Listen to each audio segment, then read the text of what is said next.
There's no place to escape to. This is the last podcast. On the left. That's when the cannibalism started. What was that? Welcome to the last podcast on the left, everyone. I am Ben Kissel, as always, with Marcus Parks. Hello. And the wayward son has returned. Yes, I am 15 pounds heavier, filled with organ meat. Oh, that's exciting. I'm so shocked you didn't die in Atlanta. I remember I had, so did I tell you how about having lamb testicles at my favorite place in Atlanta? No, you did not, Henry Zabrowski. The guy came forward, yes, I'm lamb testicles Henry Zabrowski. Farmer's favorite Henry Zabrowski, because I finished all the scraps. Mm-hmm. But they come and these guys were like, have you had the new lamb fries on the menu? And I was like, no, as a matter of fact, I have. And they're like, you gotta check it out. These things are flying out the door. Uh-huh. And they brought it out.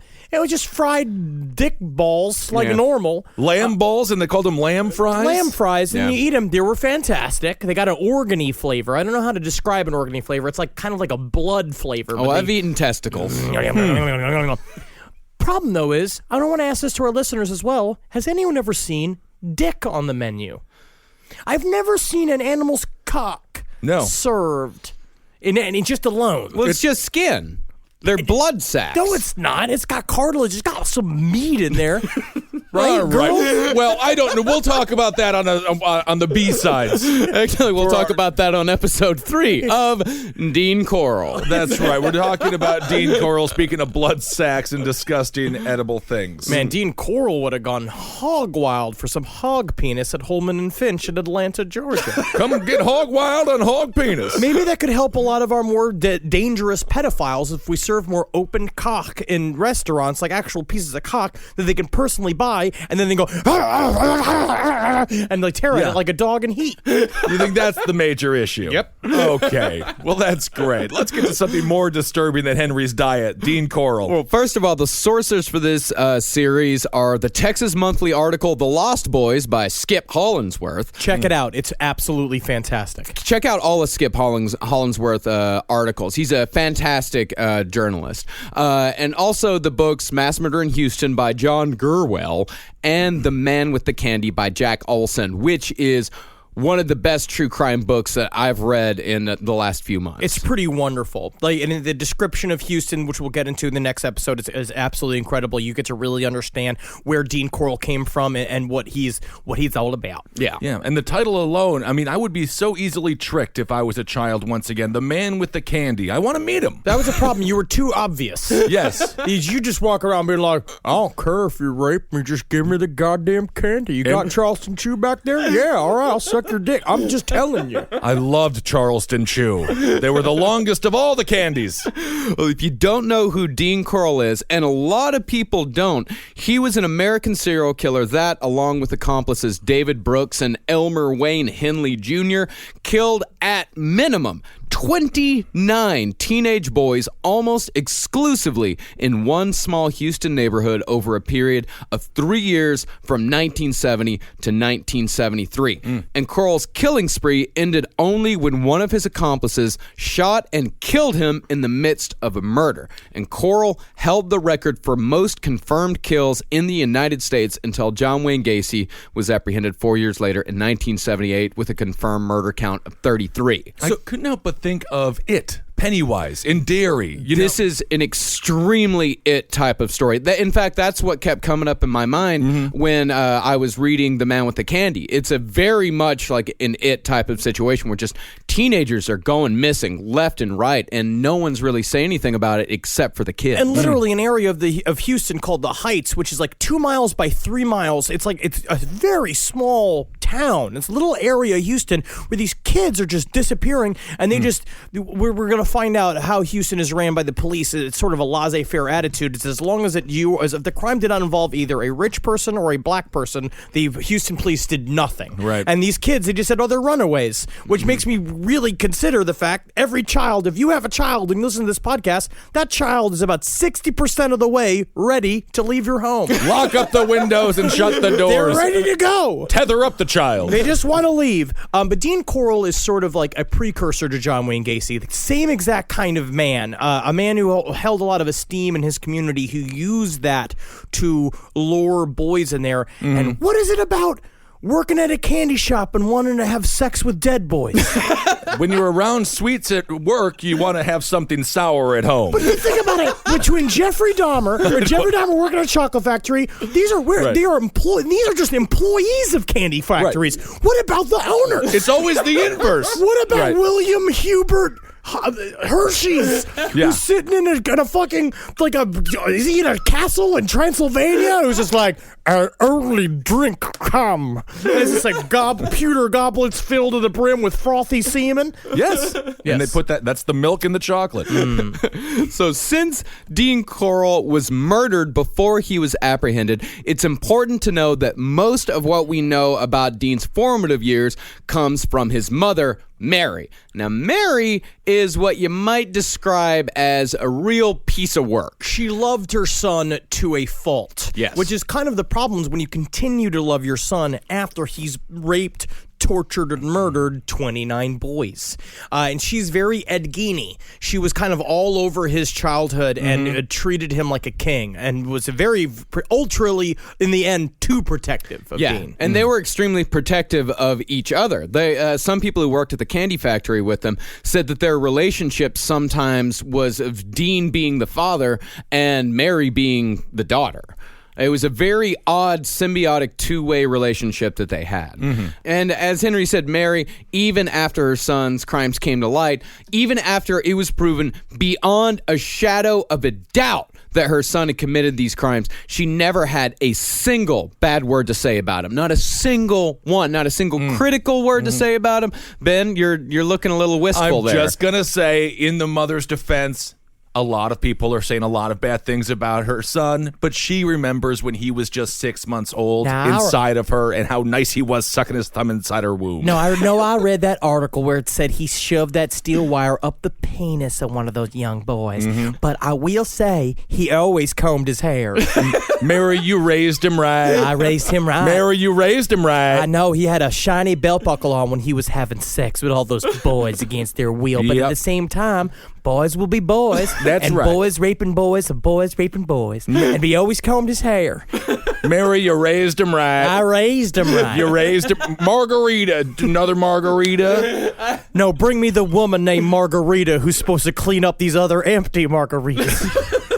You raised him right. The reason why we only know about Dean's childhood from his mother is because the rest of his family, including his younger brother and his father, Arnold, never gave a single detail about Dean's childhood. They never talked to the press. We don't know anything about them other than what Mary told us. So it is important to kind of treat some of this with a bit of skepticism, or to at least know that there is a lot of things about Dean's childhood that Mary conveniently left out. Well, absolutely, because obviously what he grew into is very different than the child she raised. Yes. Right. Do you think that she purposely lied, or do you fill your mind with the moments you want to remember? Right? I think it's lying by omission and choosing to not talk about that. I think it's just choosing I'm not sure if I remember that correctly. I think she's choosing to lie. I think what we discovered a lot when we talk about serial killers all the time is that a lot of times they're never really he was always totally fine and totally quiet and totally normal. There's always something fucked up about a serial killer, even as a child, and the mothers always know. You know when the kid's over there and he's just like, I just wish that some of these dolls you gave me would squeal, mommy. Squeal with fear. It's like, well, comb your hair. You gotta have a nice set of hair. Well, Dean Arnold Corll was born on Christmas Eve, 1939, in Waynesdale, Indiana. And as far as what Mary says about him as a child, he was said to be a very solitary child. Didn't like to hang out with other kids, but Mary said that this all went back to an incident at a birthday party in which all the other kids got prizes, but Dean didn't get any prize, so she thought that this made him a little bit of a recluse because he didn't want to get hurt again. For everyone who is upset about living in a generation where everyone gets a prize, just remember, the one kid who doesn't will kill your child. He will kill child. Thinking about your child that Right. did it to him first. Just give him a prize. Always give You get a prizes. Even if it's a little noisemaker or like an eraser. Kids love anything. You could tell them anything's a prize. Sure. Give them a pool net. Anything they didn't have walking in and they walk out with it, that's a prize. Yeah, exactly. And Arnold and Mary's marriage was unstable to say the least, but it is important to note that Mary claimed that Arnold, Dean's father, was strict but was never physically abusive towards Dean or to his brother. And personally, I think she's telling the truth on this one, because when you take Mary's personality into account, if Dean's father had been abusive in any way, I think she would have used it to explain away some of his bad behavior or some of his odd behavior.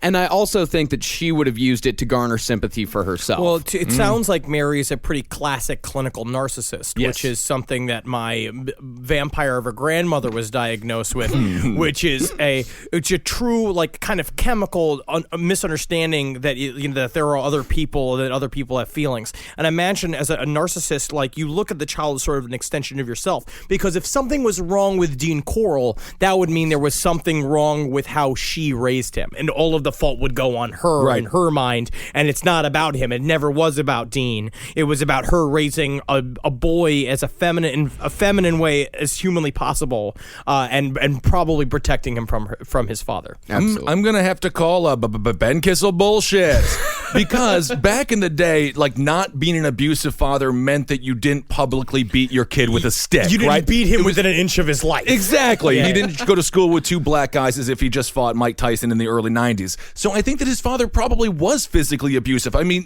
this was a time where, We all got swats, though. Yeah, but I mean, and think about, the way that we were treated as kids. Nowadays, we would be in protective custody. So imagine way back in the 50s, when he was coming up in the world, I would assume his father took some licks at him. Yeah, I'm sure. But, Especially him prancing around talking about how much he loves mommy.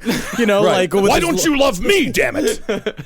well, either way, the marriage with Arnold disintegrated twice after a divorce and a quick re-up of a marriage, which soon fell apart as soon as the family moved to Houston. And after the divorce, the second divorce, by the way, Dean was sent to live with his grandmother in Indiana for a summer. And in Mary's view, and I might point out that Mary is from the Midwest, not Texas, the summer on the farm removed any need for sex education. This is what she said about that. When they came back, I didn't see that there was much that I had to tell him. What kind of sex training do you have to give a boy that's lived on a farm? You don't have to tell him nothing. You got a lot of reversing to do. Whatever he thought he learned about sex on the farm is not going to be treated well in the city. No, because it's just some weird cryptic farmer going to me like, every time old Bessie acts up, what I like to do is I like to take my fucking ring finger and my pinky finger and I jigger-jagger it all here to back in her cleft, right? Because they say every horse has got a little spot up underneath to make its knees shudder. And what I do is go, gill. Every time she acts up. And if that don't do her right, I'll shoot her in the fucking head. That's all I have to know about sex? That's it. Oh, wow. Because I do the same thing to old Mary. She looks so happy. Well, what Mary said is that, even though, he'd gotten his sex education by watching various farm animals, but she said that regardless of that, Dean was largely unconcerned with sex. But he was still 10. Yeah. Right. What do you mean? This is the weird thing where it's like she says this thing like it would be normal for a child who is like 10 years old to be like, Mommy, sometimes I just think like, I want to suck on a vagina. Mm-hmm. Mommy, you have one, right? Like, that's right. That would be weird to me. Yeah. No, it's not how kids speak. Or, I mean, usually, I guess, kids nowadays, what do you learn? What was the first thing that you realized sex was? I guess you play with dolls like a Barbie, and I had a friend would come over. She would have Barbies and Teenage Mutant Ninja Turtles. I had those, and they had sex, so that's kind of a weird fetish.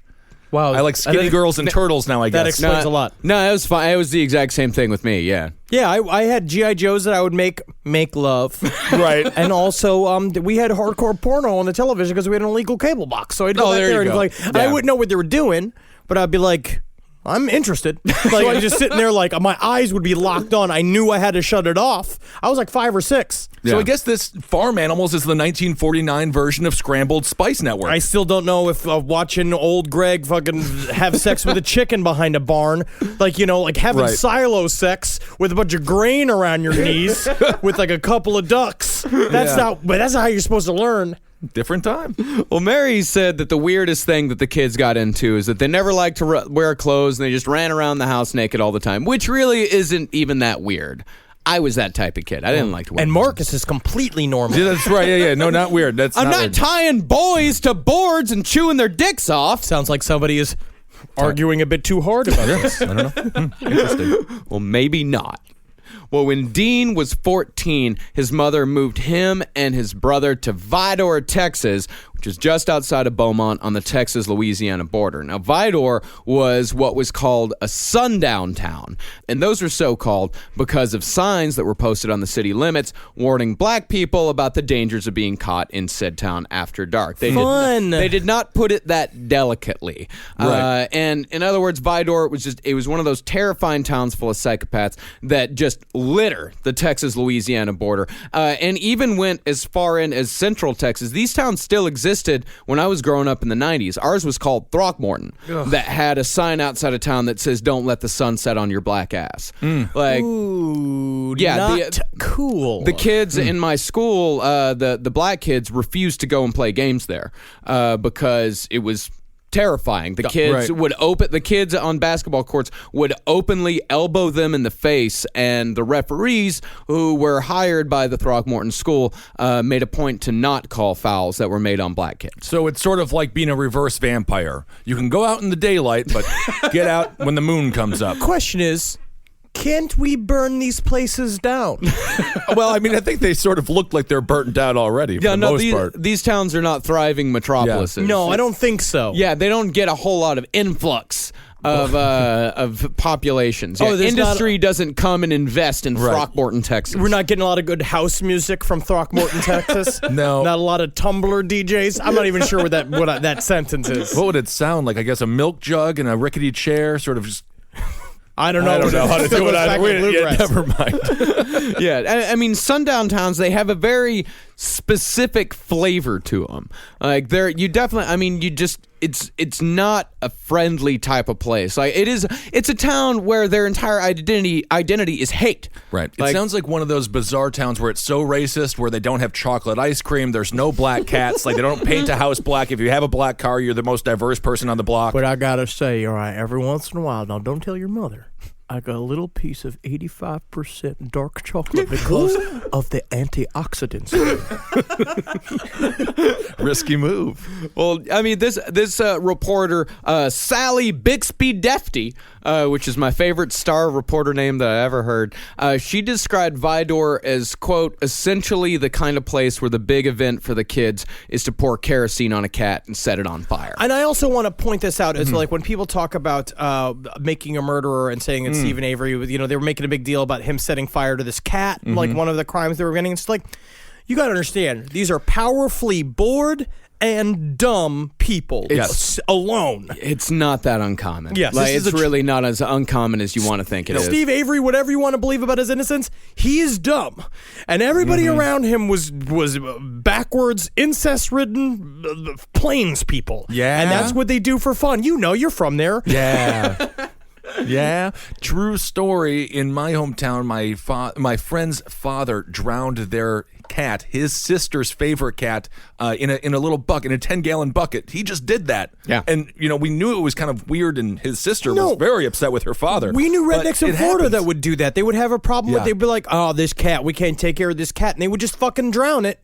Right. 'Cause, I mean, I'm not saying it's great. I think it's terrible. No, you don't drown it, you shoot it. Oh, cool. You see, that's what it is. Right. Yeah, of course. Yeah, regardless, you don't put kerosene on it and light it on fire. No, you don't. You but I hear the definitely don't do funnest way that. to kill a cat is you take a bunch of bungees and you tie it to the front of your car and then you scare it to death driving down the highway. I see. Well, Dean Corll, when he moved to Vidor, he had his own, and I gotta say, this is a pretty unique style of animal mutilation, and I'll have to admit, somewhat. Wipe that smile off your face immediately, Marcus. No. I'm going to say, as far as animal mutilation It's goes, whimsical. Whimsical. That was the word that I was about to say. All right. Whimsical. His favorite target was the local fly-in squirrel population. And after trapping the squirrels, Dean would either chain them around his neck and stroll about town, or take them to school stuffed in his cowboy boots. Whimsical.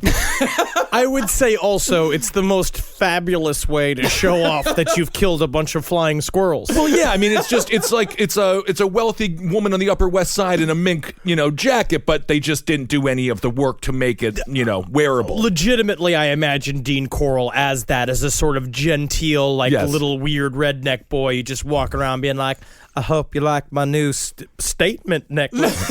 It looks like your necklace is gnawing at its other parts. Like there's a Beat that! your necklace is gnawing at. Beat that! Okay. Now it's beautiful. It's very nice. Do you like my boots? They're turquoise. And with Dean, when he wasn't torturing squirrels, Dean was said to be a very passionate trombone player in the high school marching band. And the only It seems a very similar mouth movement to what you would later do.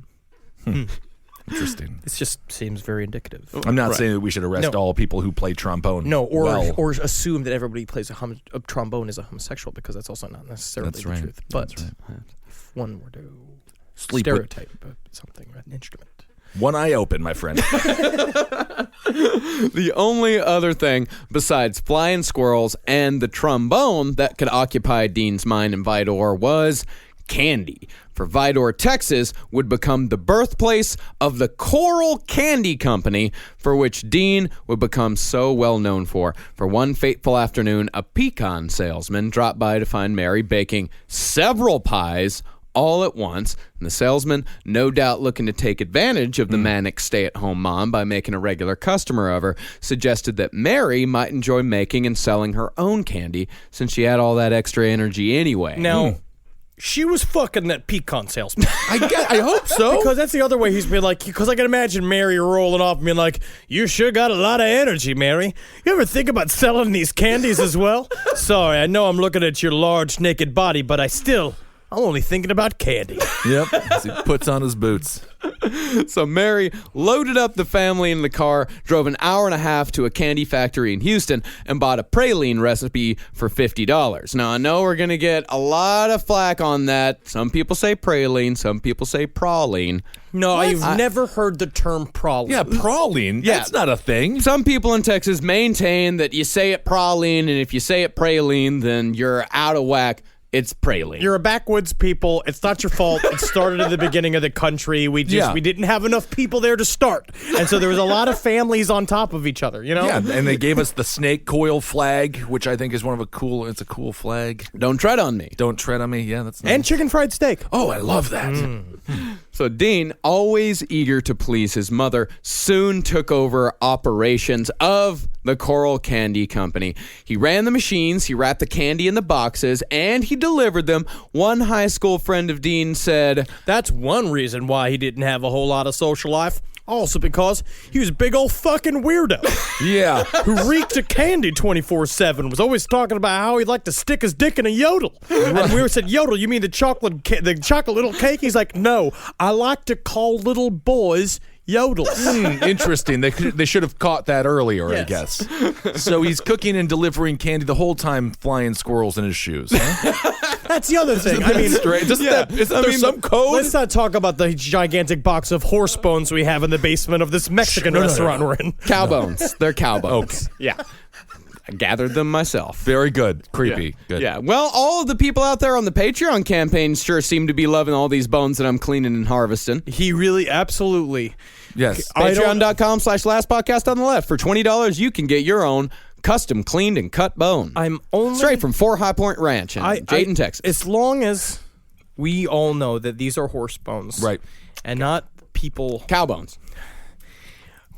whatever bones they are. Cow bones. Yes, as long as I don't see one human-looking bone, like this whole Patreon thing is some sort of scam to cover your many crimes. And I do want to point out the creepiest thing about the box of bones is in the bottom of the box there is a praline pie, which his mother just packed there with it. So I guess they just sort of use it like the little popcorn things.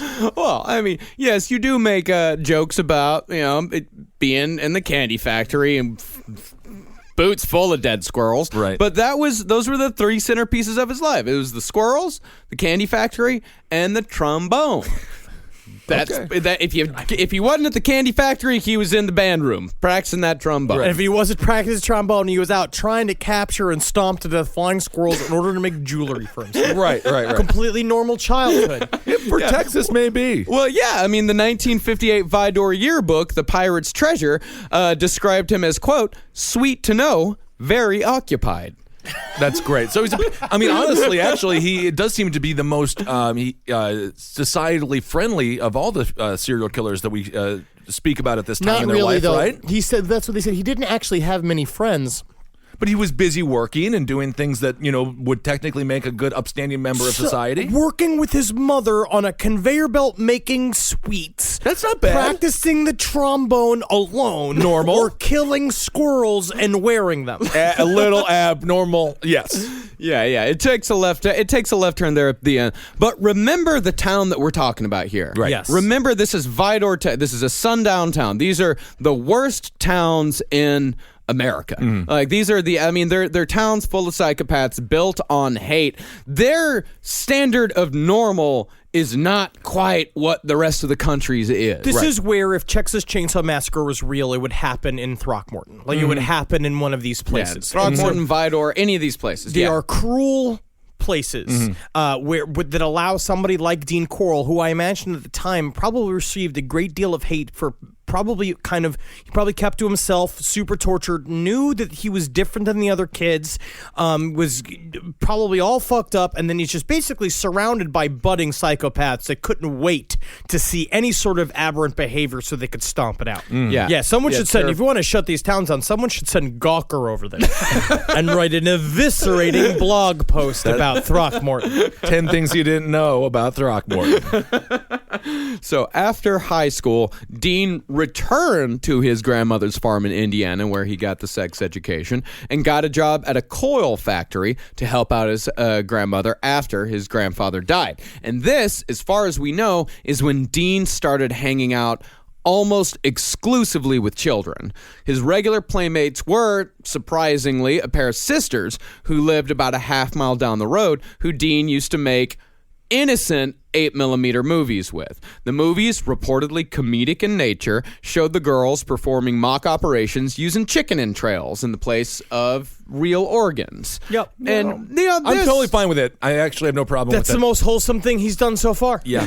It's the most creative thing, too. One aspect about Dean Corll is completely against type that we'll kind of see again and again. Dean Corll is a very against type serial killer. He had no record of theft, no record of vandalism, no record of sexual assault, no arson in his younger years. The adjective that came up again and again, both when he was in high school and as he got older, all throughout his 20s, the one adjective that people would always use was vanilla. Yeah, and they said that there in one of the in the book, Man with the Candy, that's how they describe Dean as being like, yeah, he's vanilla. There's nothing wrong with vanilla. They would always kind of say that because it was about what we'll learn in Houston. The big thing, especially in the Heights, was about keeping an air of normalcy. In order to be, as long as you don't have a beard or like hippie glasses or wear hippie clothes, you were totally ignored in these towns. Yeah. That's what they said. As long as you didn't make a fool of yourself and as long as you were clean cut, no one cared what you did. But I look at these crimes, and I think he did have a sadistic predilection, of course, but I think a lot of it is sort of like John Wayne Gacy, where I think a lot of the murder started as a way to cover up his crimes, to cover up his sexuality, and that he was having sex and he liked rough, intense sex with with boys. He's a pedophile, and then the murder came about as a way to cover it up, and then eventually grew to be a part of his sexual fantasies. Yeah, absolutely. So at the age of 24, Dean was drafted into the Army, where he served as a radio repairman in Fort Hood. Now, this follows the pattern that we've observed with both David Berkowitz and Leonard Lake. Serial killers, and this is something that I didn't really know before or didn't really notice before, but the pattern that we start to see is that serial killers usually don't see a moment's action.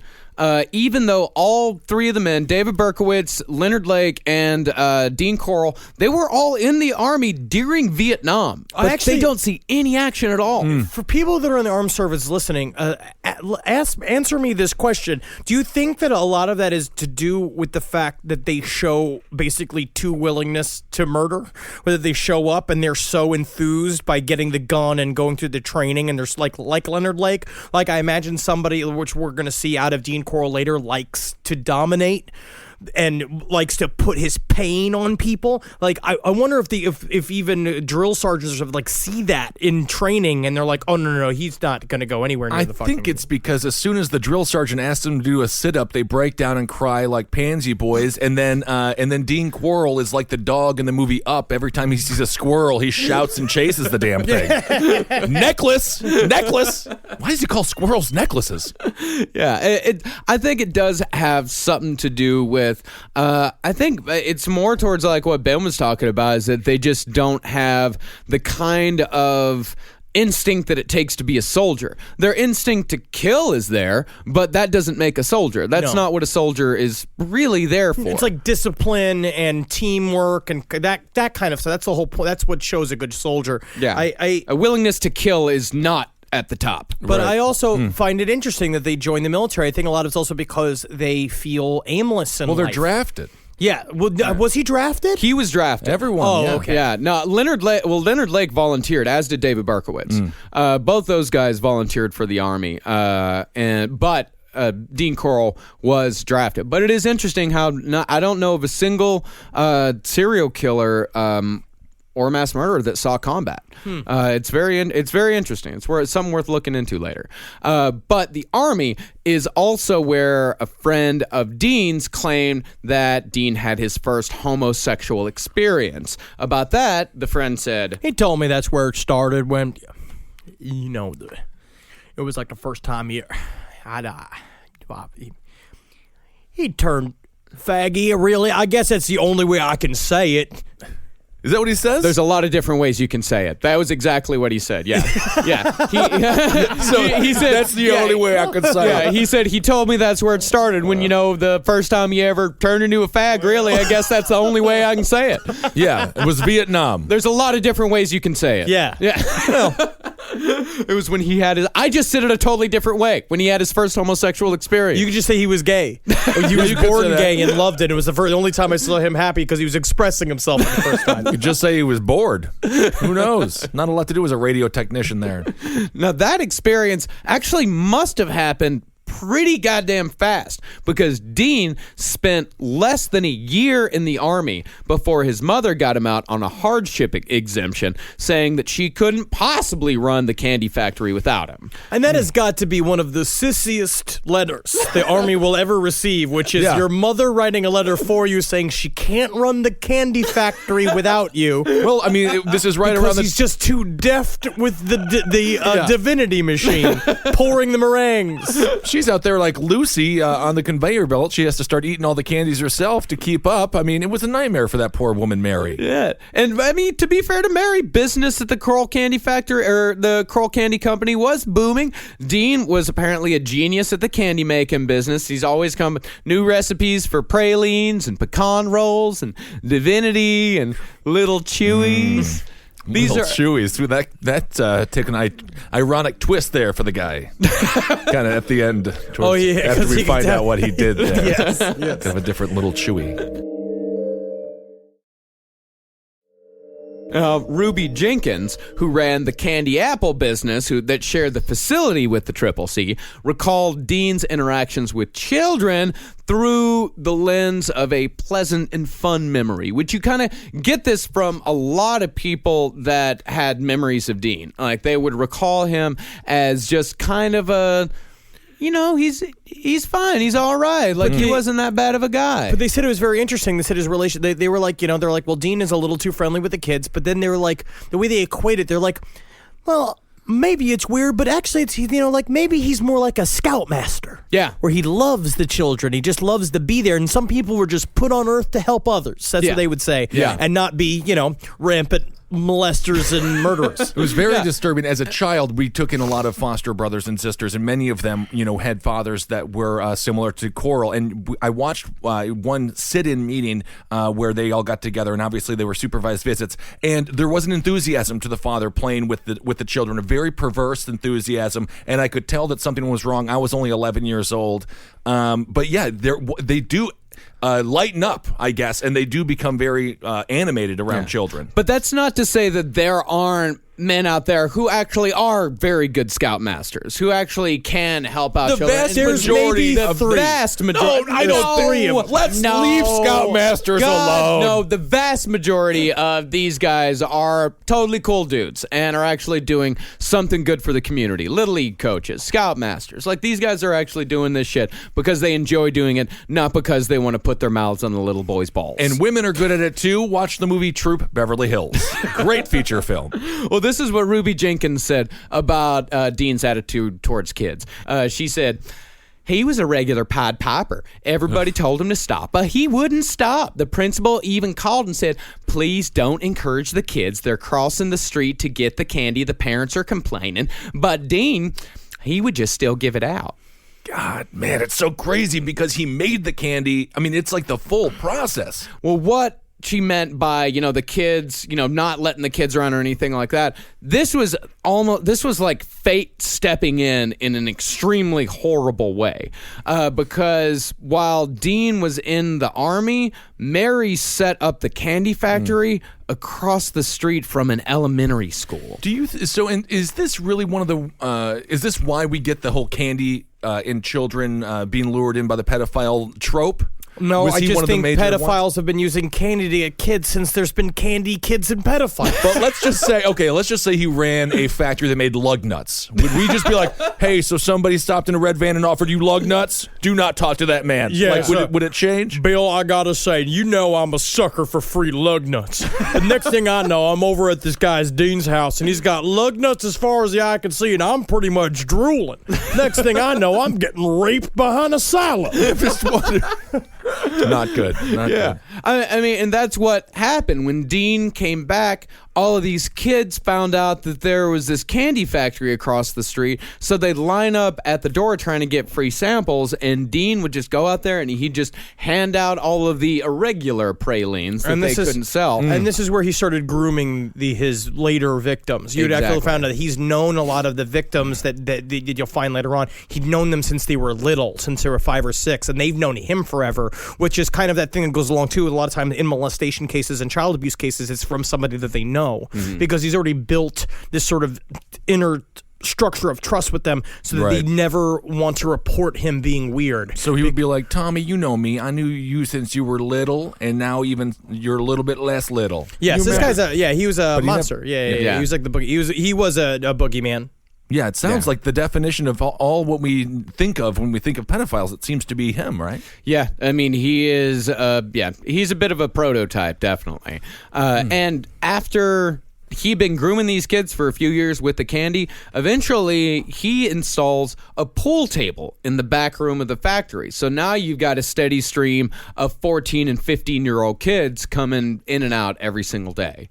And you got to tell me, that was the problem, because they were trying to do a reality television show, Pimp Your Candy Store. But the problem is that they kept making all these pleasure domes for pedophiles. Oh, I had no idea. Yeah. Man, they got to cancel that show. And it was also around the time that the 14 and 15-year-old boys were coming in and out constantly, and Dean started hanging around them. It was around the time the factory workers noticed that Dean wasn't exactly all that interested in women. A lot of them would say, he would get a little giddy around young boys and women. But a lot of them also said that, he's a nice guy. He's a hard worker. he doesn't seem to be doing anything terrible. Let's just not talk about it, and everything will be fine. But he would do stuff like, he took that one woman finally convinced him to go on a date with him, and then they go out to the beach to meet for the date, and he shows up with a van filled with 14-year-old boys. Right. Which is like really fucked up. And then I like this point you made too about when Dean's mother says that she maintained that the children were just Dean's protection against getting involved with anybody emotionally, because she had been divorced and married fucking 3 times, and then also divorced and married Dean's father twice. Yeah, divorced and married Dean's father twice, once to a salesman that lasted very quickly, and then we'll find out here in a little bit what her 4th and 5th marriages were like, which scrambled him up even more. But, and by the way, that van that he showed up in with all the kids, windowless white Econoline van. Ooh, that's actually a nice van. I do like a good van. It is a nice van. It's a super nice van. But he's not a young punk band, is he? No. He's not Operation Ivy in that band. He is fucking. He is. It's a pedophile special. Oh, yeah, different. it's not Black Flag 1981. But he did play the trombone. Oh, and he kept playing it, if you know what I mean. Oh yeah, we covered it earlier. All right.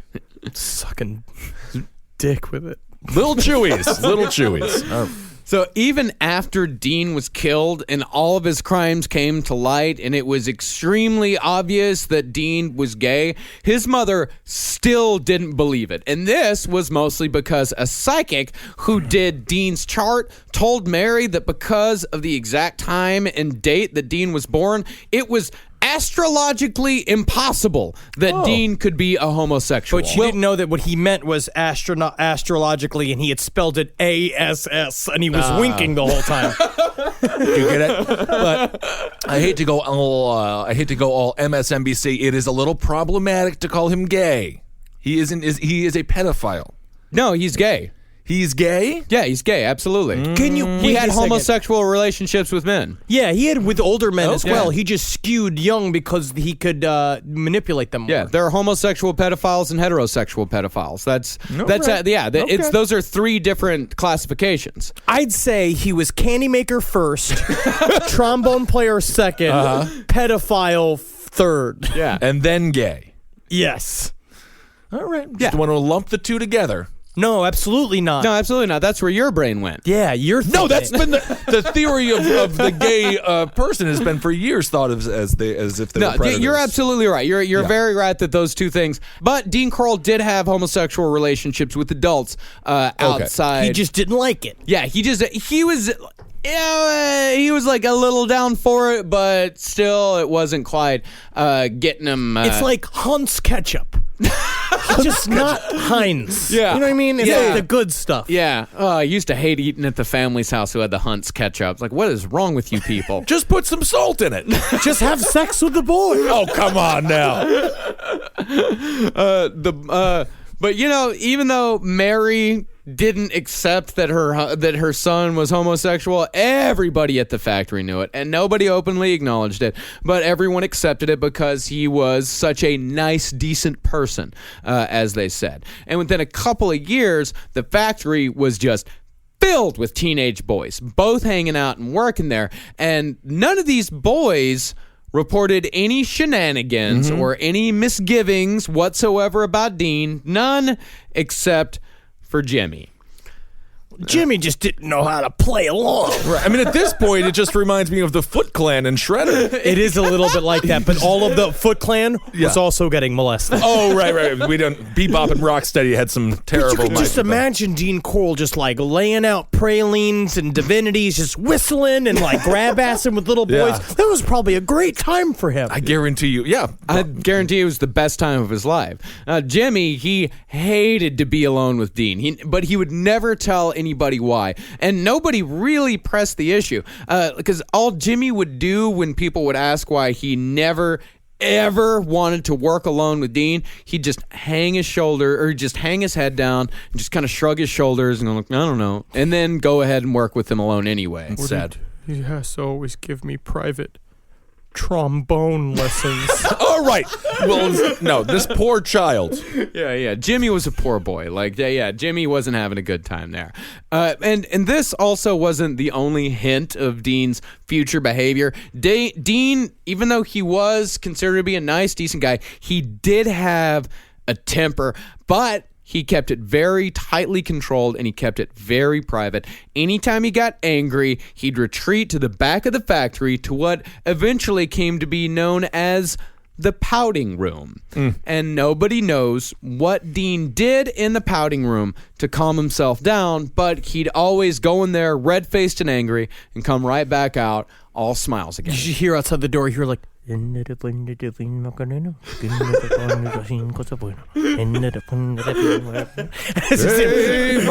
furiously doing the Macarena alone. Whatever he has to do to calm himself, it works. And another sign that things were starting to go awry was Dean's newfound passion for digging. Let's just put this out there for listeners in general. Well, if you get a buddy, I know Marcus, you love to dig. Marcus, this is his thing. But I'm just saying, but Marcus has always loved to dig because he grew up in piles of dirt. It's a lifelong passion, yes. But if someone randomly, out of nowhere, your buddy's like, you know what I've been doing lately?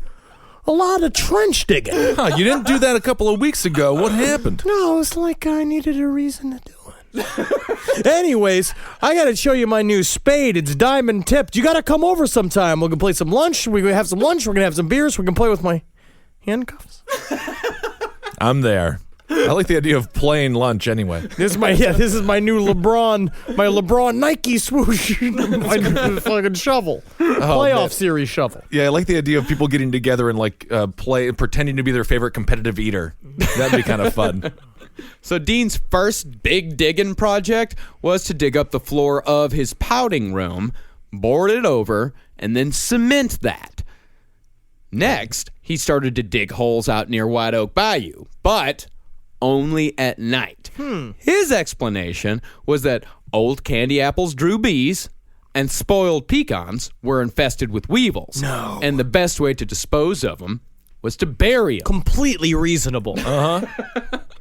Maybe it is. I actually don't know. So. Technically, he's got Willy Wonka problems. He does. These are Wonka problems.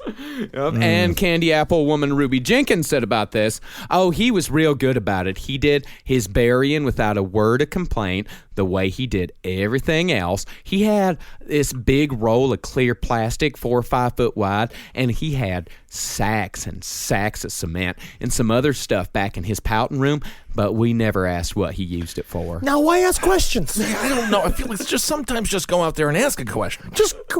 You know what? At the same time, when I see somebody collecting bags of cement and having like big old strips of plastic sheeting and shovels and ropes, that's also when I stop asking questions. Yeah, that's kind of a good because point. it's just like because then you're implicated. Yeah. Whatever's happened, once it gets to the point where he has purchased with a receipt plastic sheeting and has it all over his fucking Pouting Room, a room that everyone has agreed to call his Pouting Room. Yeah. You know for a fact he is committing crimes. You just quit. You know quit the job, you don't come back. If I see anybody with those products, I say, making a gazebo. And then put it on them. just say, whatever, keep on walking. Exactly. He's making a gazebo. Because then they don't have to make up a lie. You give them the lie. Exactly. And because you'll see the relief being like, yes, that is what I'm trying. Yes, thank you, Ben, so much. Man. Yes, it is a gazebo. Yes. So many nice people here in Texas making gazebos. So nice. You want to come back by my Pouting Room for some candy apples and to play with my handcuffs? I've got to jog. I actually have to jog. You know, when I am busy building these gazebo, it's like this gazebo is getting bigger every week. All these holes I got to dig. Well, I just started jogging sometimes. Well, the digging started around the time that Mary's 4th and 5th marriages came about, both to a merchant seaman named Walt Coburn that Mary had met using a 1960s computer dating service. Walt, really? Yeah. They used to have these back in the 19s. They'd have those big room computers, and they'd send out, like, apparently what they would do punch cards. Yeah, they would do these. They would fill out these questionnaires. They would feed the questionnaire answers into a computer, and then a few days later, it would spit out your match. How flawed was she? She got a longshoreman, a seaman? It's so very funny when you read A Man with the Candy, several people all say the same thing about Mary, being like, I don't really see why someone's got to go to a computer to find a husband. You just don't be 500 pounds. But at the same time, you can just be 500 pounds. I mean, the computer gave her a man at sea. Yeah. What kind of husband is that? Well, apparently they matched up well because Walt was an extremely violent, paranoid schizophrenic that Mary hitched up with after only knowing him for a month or two. And it was only after the marriage that Mary found out that Walt was highly suspected of killing his first wife by hanging her, then staging it to look like a suicide. A little similar to Tinder. Kind of like that, yeah.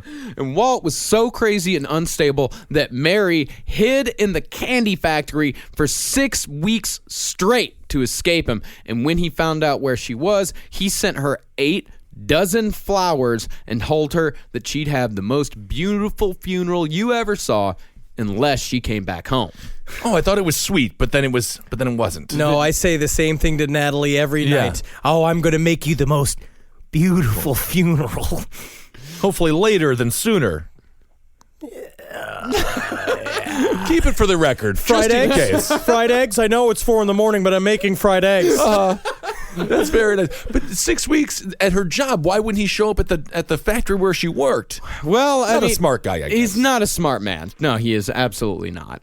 So unfortunately, the Corll Candy Company did not survive the stresses that came along with Mary's marriage to a psychotic sailor, so Dean was forced to take a day job with Houston Power and Lighting Company. Man, the Macarena was going strong in the Pouting room that night.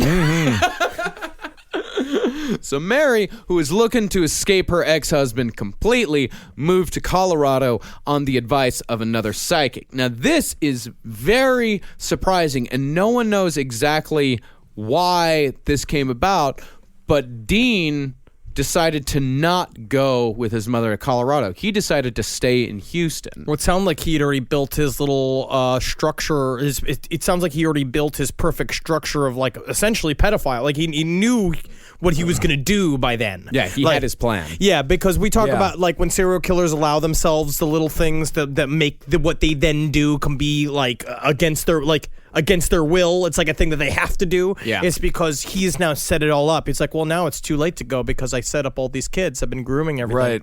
But that's another thing that, makes Dean Corll so terrifying is that he is devious and he plans and he waits and he is patient. Yes. The whole nice guy facade that he puts up, this was he was doing it for a reason. It was calculated. It was extremely calculated to get people to trust him. But especially kids. Yeah, especially kids.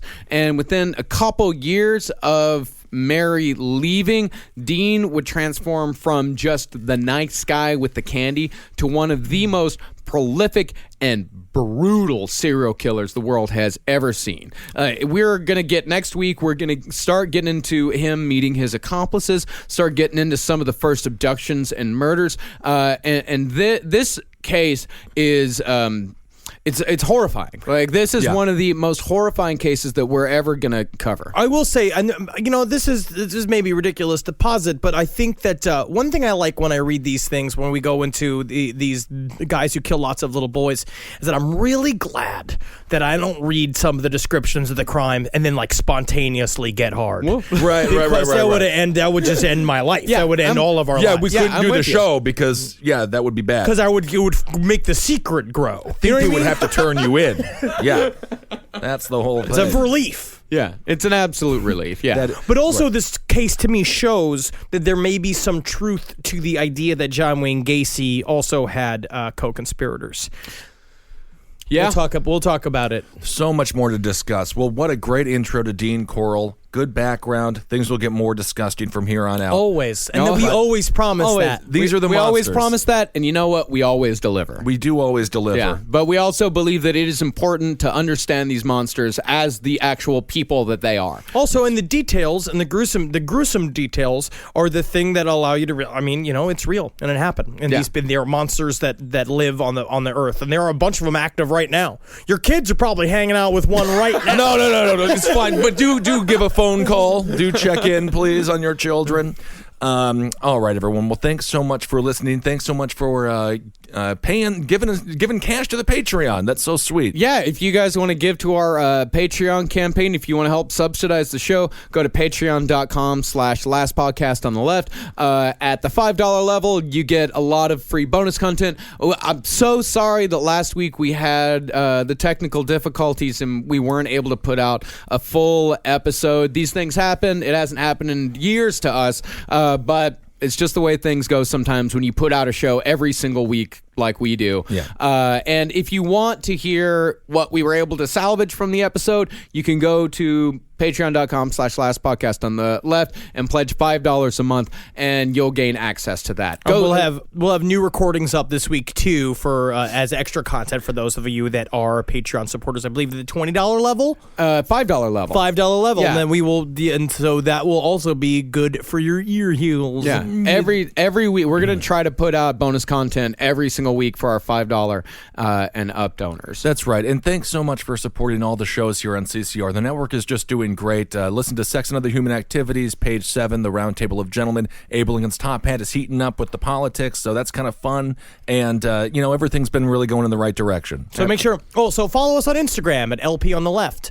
And if you want to, I guess, follow me as well at Dr. Fantasty. Mm-hmm. That's right. And you can also follow Henry Zabrowski on Twitter at Henry Loves You. You can find Marcus Parks on Twitter at Marcus Parks. And I am at Ben Kissel. Mm-hmm. And if you want to order your Last Podcast on the Left t-shirt, go to cavecomedyradio.com/merch. They're $25 each. And if you need to make some t-shirts yourself, we get our t-shirts done by a company called Jack Prints. If you want to order from them, use the code JPLastPod16 to get some great discounts on whatever t-shirts you want to order.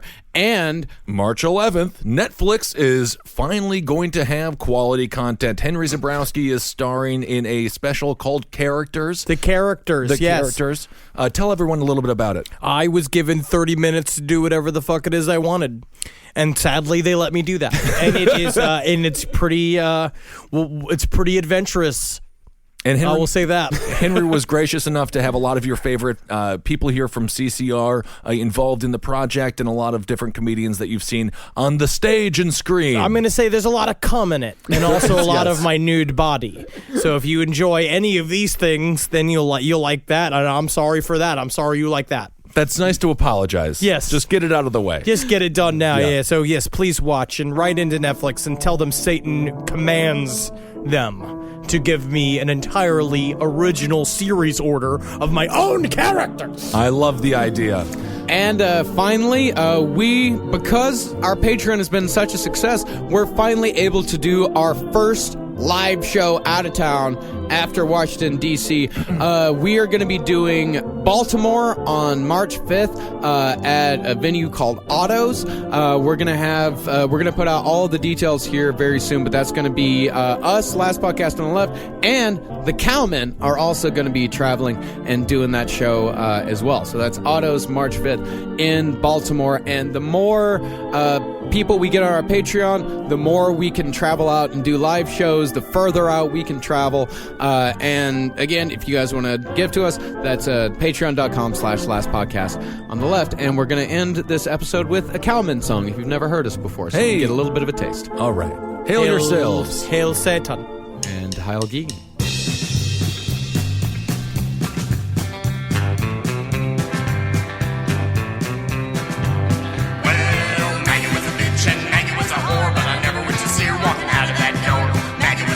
Sure was profane. Maggie had a sweet tooth for uncut cocaine. Maggie, come home.